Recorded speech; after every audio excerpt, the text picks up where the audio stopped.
Hi there, welcome back to my channel 3D Creation with Blender. This time I want to review some of the new features in the newly released Blender 2.79. Among those are the Principal Shader, Denoise, Filmic color management and video encoding updates. So, I got to one of my older models. Have you ever read Lovecraft? You should. Great stuff. Okay, what we got here is a skin material made of different shader nodes, nothing special. A classic cycle skins material setup. We're gonna use the new Principal Shader and try to replace all those nodes with this one. Now I'll connect this shader to the material output and start connecting the textures to recreate the original result. There's two distribution algorithms. I'll just leave the multiscatter one. It's supposed to avoid darkening in rough surfaces. Now, the metallic parameter does just that. If I change it to 1, I'm telling the engine to render it as a metallic object. If I set it to 0, it will be rendered as a dielectric material, like wood, plastic, ceramics, or flesh. Okay, maybe if I make it less rough, well, kind of.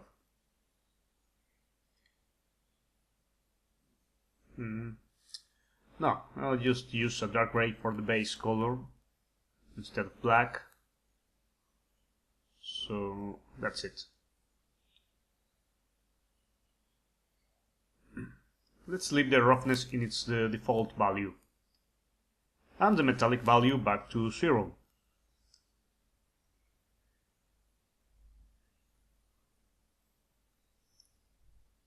Okay. This is not the most complex node tree I have seen, but it can be simplified.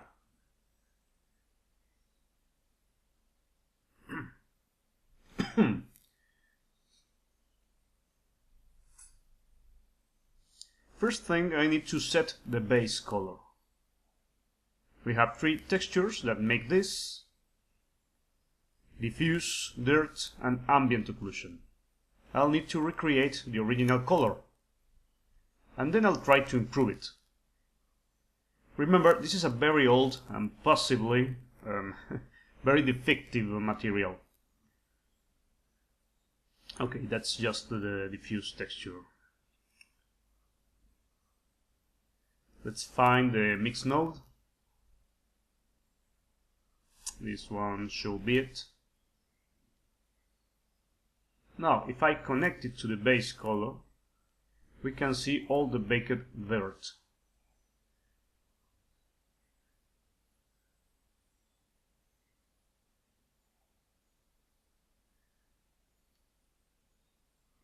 Okay.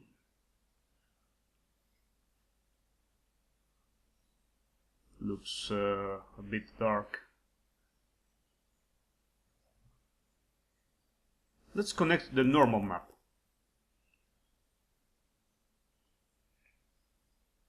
I'll use the first socket.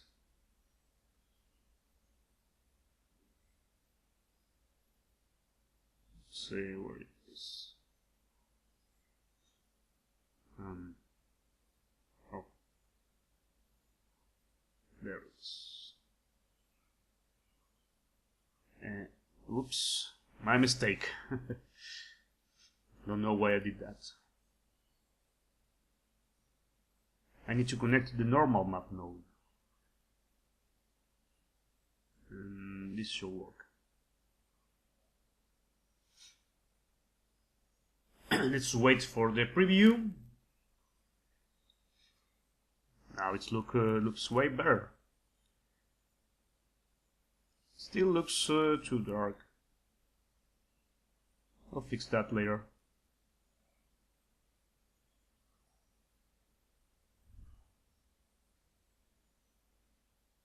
Okay, let's work on the shiny parts now.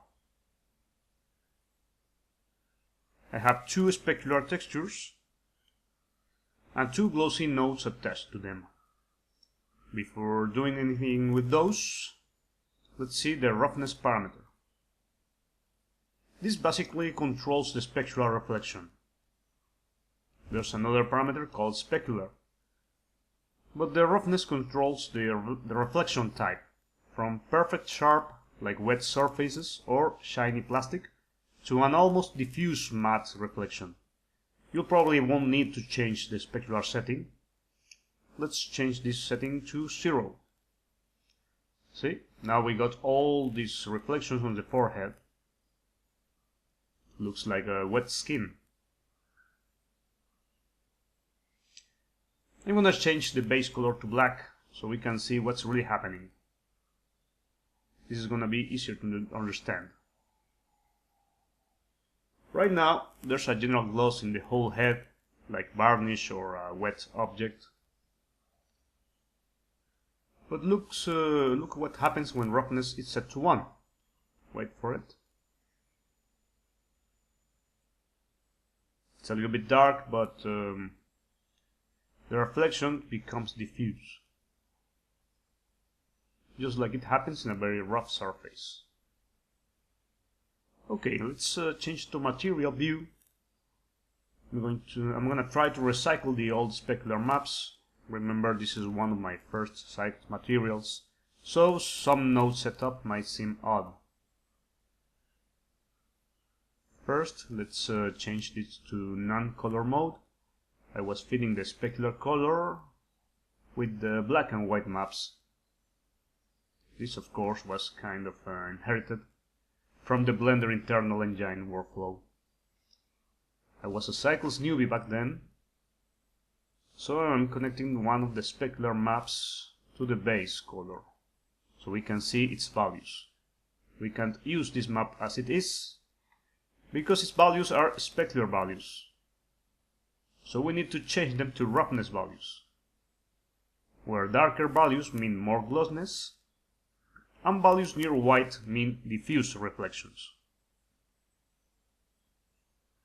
I'm using the color ramp to invert the values.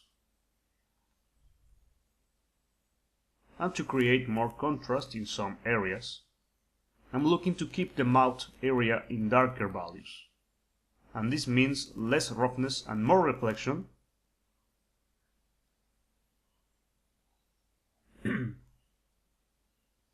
Okay. Using HSV instead of RGB values. Whatever works for you.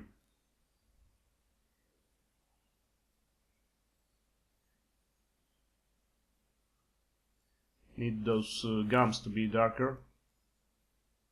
Okay, let's try a little more.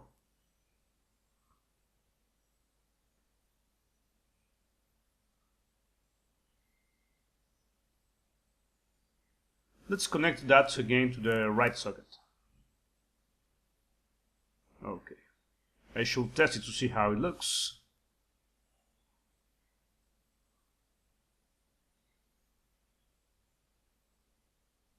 I wait for the preview. Well, now we got some wet reflections in the mouth area and more diffuse ones in the rest of the head. Let's tweak the settings to make it look better.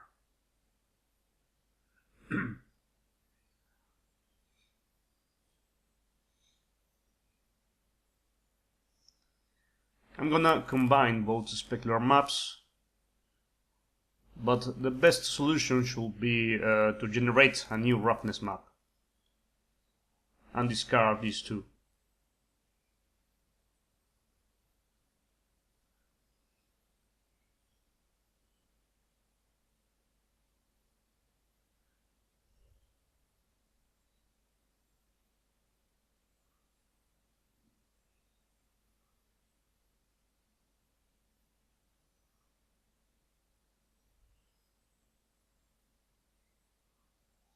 This one is gonna give some shiny areas around the eyes and the forehead.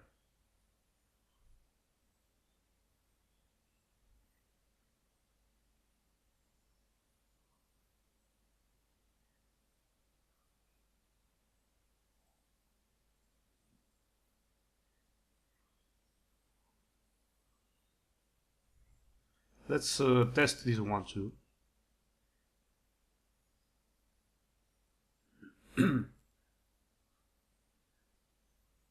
Yes, this has more contrast than the first one.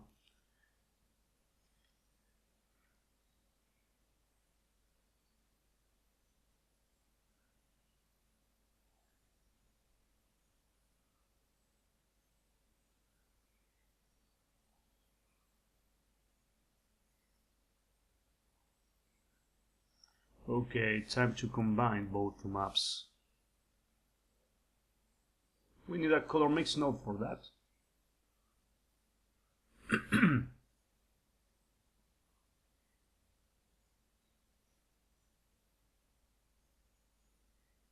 And change the factor to multiply. Maybe the mouse will need to be entirely black.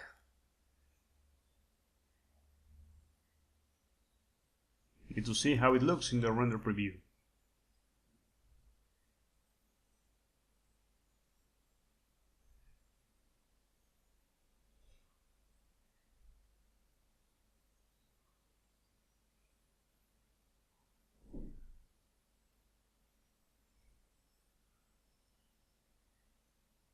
Let's connect the mixer node back to the roughness. And change the view mode to render preview.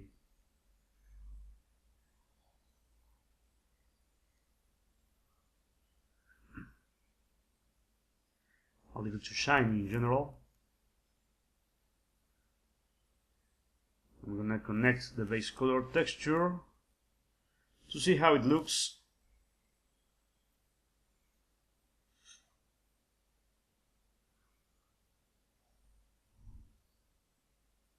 Well, not bad. Still think it's too shiny.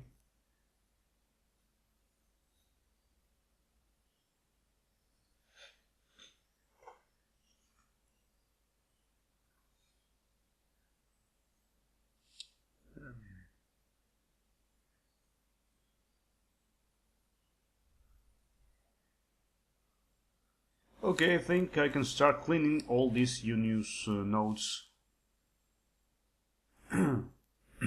Let's start deleting all of them.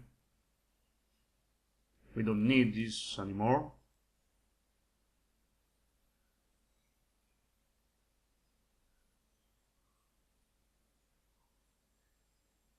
By using the principal node, we can create cleaner node trees.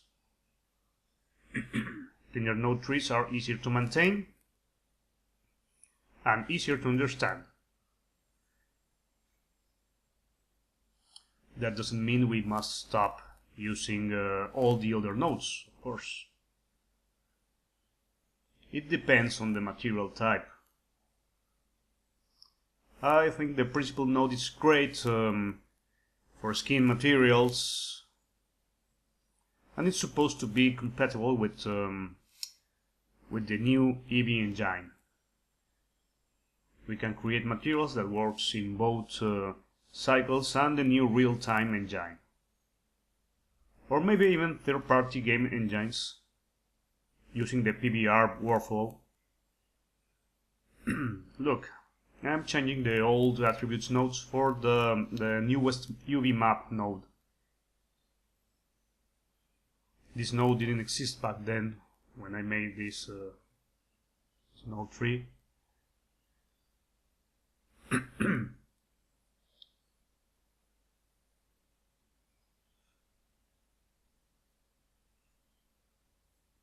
I'm gonna connect the roughness maps to the base color so I can fine-tune the values. I need everything to be brighter.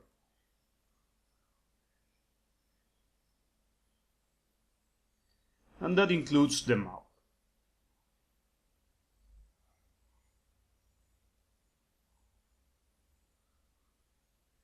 Right now the skin is too shiny. That's a bit. Let's test it again.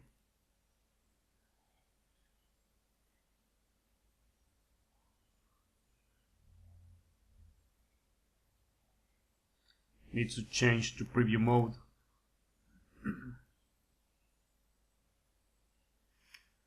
Still too shiny, maybe.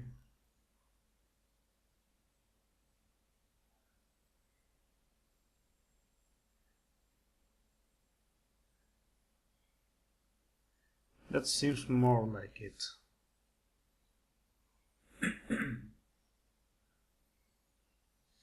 And now, let's try it with the real color.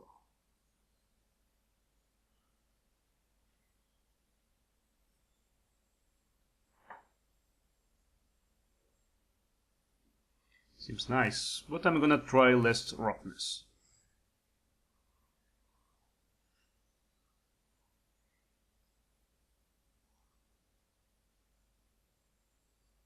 Just to see how it looks. Yes. No.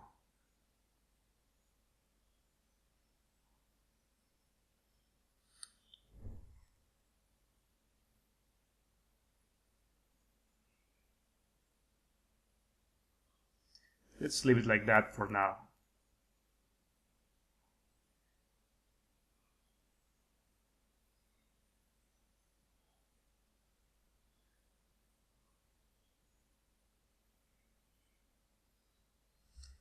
That.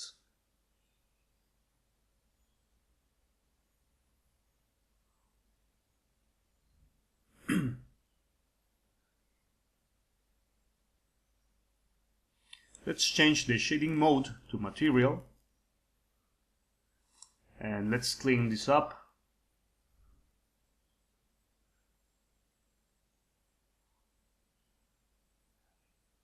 I'm gonna put the normals below everything.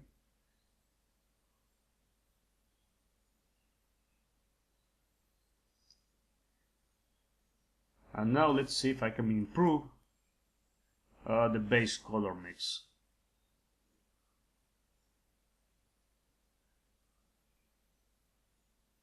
This has to go. And reconnect the colors.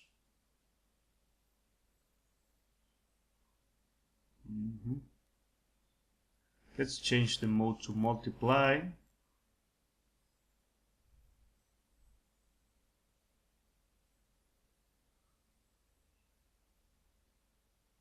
Need to reorganize a few things here.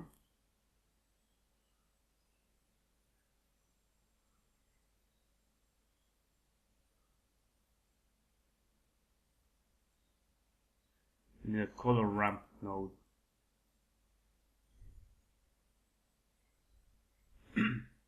To put some color in the dirt and ambient occlusion shadows.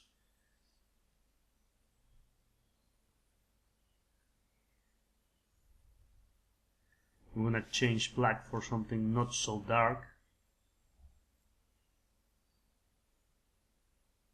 Looking for some warm dirt shadows.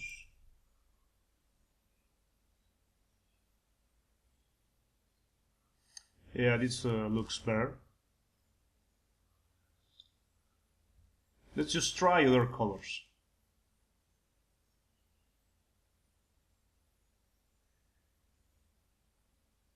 Not sure.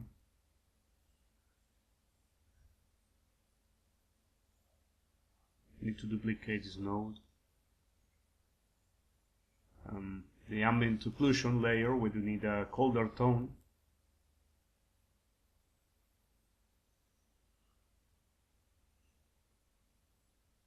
Just trying some colors.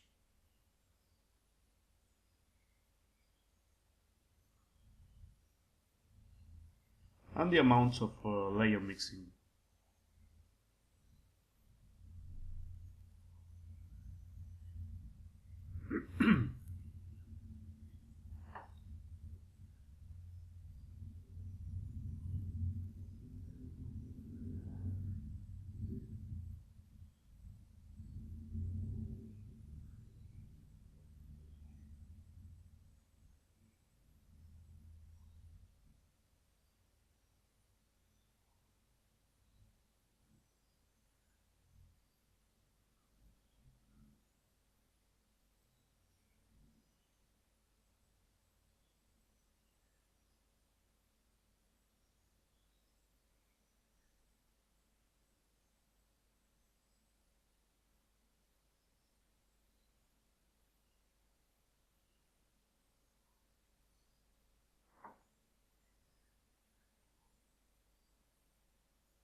Something about the principal shader that grabs my attention. The scale option for subsurface scattering is gone. Let's start with that now. Okay, now we have full scattering, no diffuse colors. I'll explain some of the principal node settings. We have the color, radius, and mix amount, which is at its maximum level.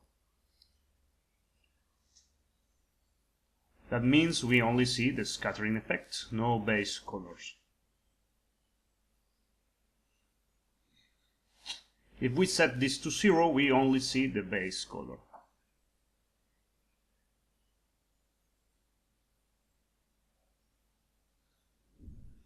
We can recycle the diffuse texture and change this to overlay mode. Switch the shading option to material and this to multiply. No. Let's leave it like overlay.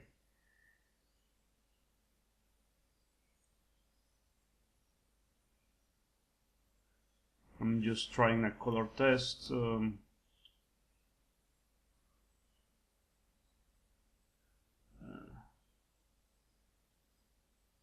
Something more bluish. So it blends with the scattering red color.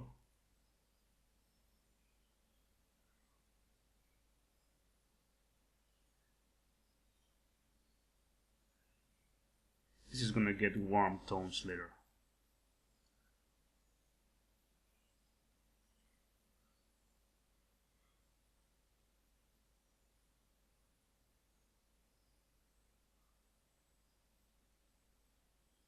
Just a little adjustment.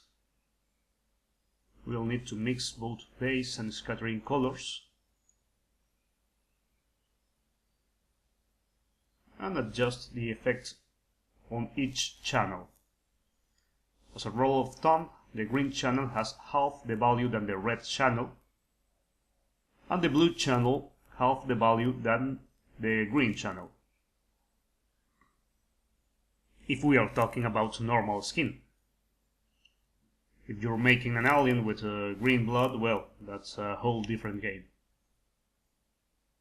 This creates a more fleshy material.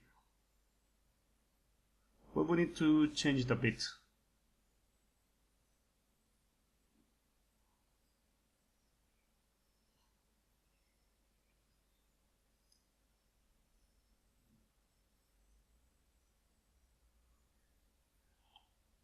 Let's go back to material shading mode and see if we can reuse the diffuse texture to adjust the subsurface scattering layer. We'll need to mix that with some warm color first. Let's connect the texture to the color mix node, and I'm gonna use the same color as before, this dark orange. I'll just use the color picker to get it from the shader node. Change the mix node to overlay and connect the color mix node to the shader node.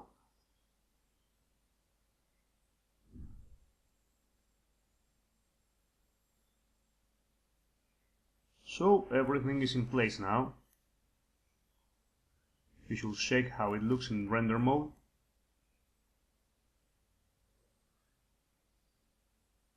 It's gonna take some seconds. Okay, maybe we need to use a more intense color here.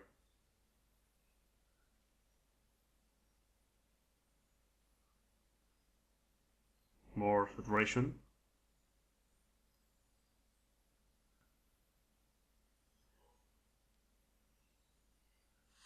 And rearrange some of the nodes. Let's keep it organized.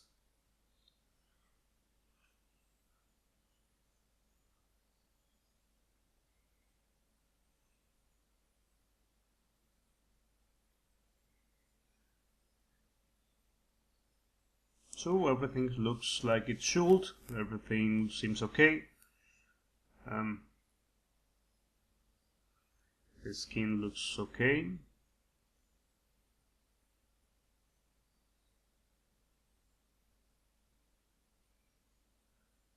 Well, it looks great to render. We should start optimizing the cycle settings. You'll see that the video encoding options have been updated in this version. Now we have some simplified presets. Easier to use, I think.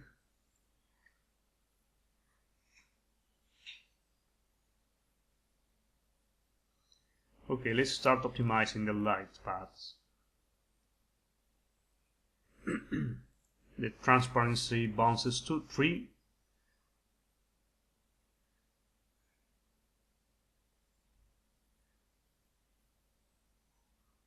And I'll reduce the number of samples, because we're gonna use the new Denoise option and test it to see how low can we get on samples without losing too much quality.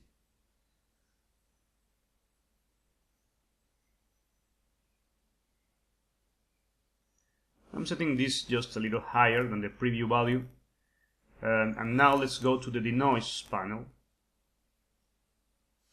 If we activate it, all these options should become available.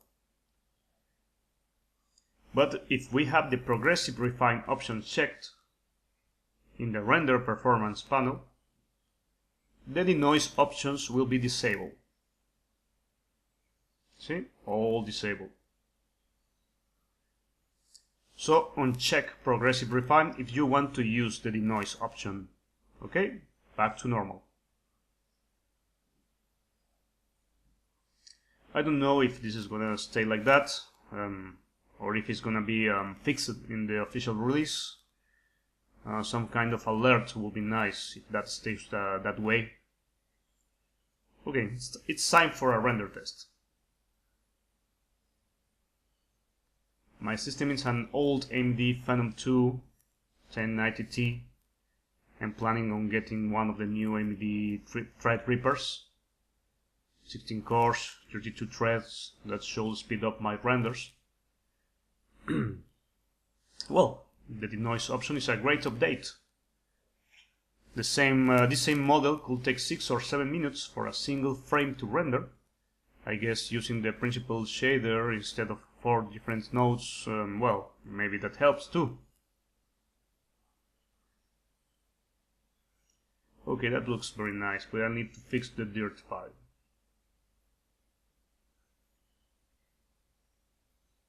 Let's zoom in a bit.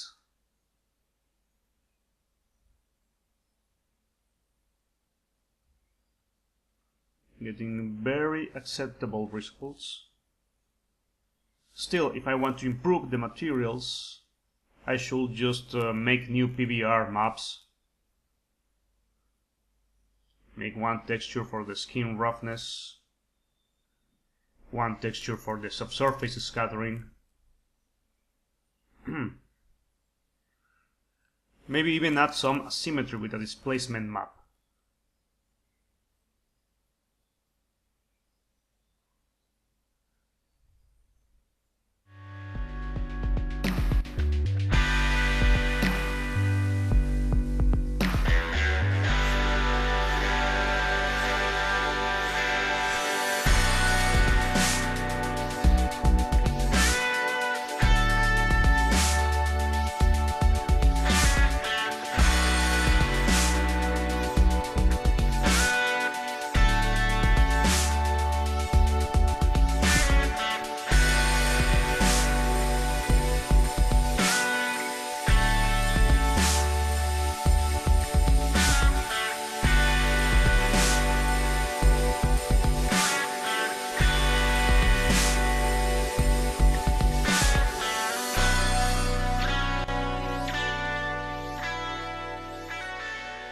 One of the new features introduced in Blender 2.79 is the Filmic color management, which gives us a series of presets to improve the color and the contrast of the final render.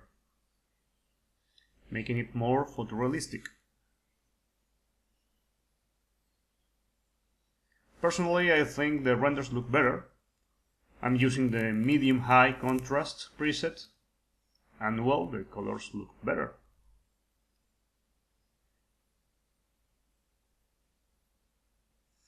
And this is just to see how the render will look without activating the denoise option. Well, that's all for now. Well, thanks for watching and don't forget to subscribe.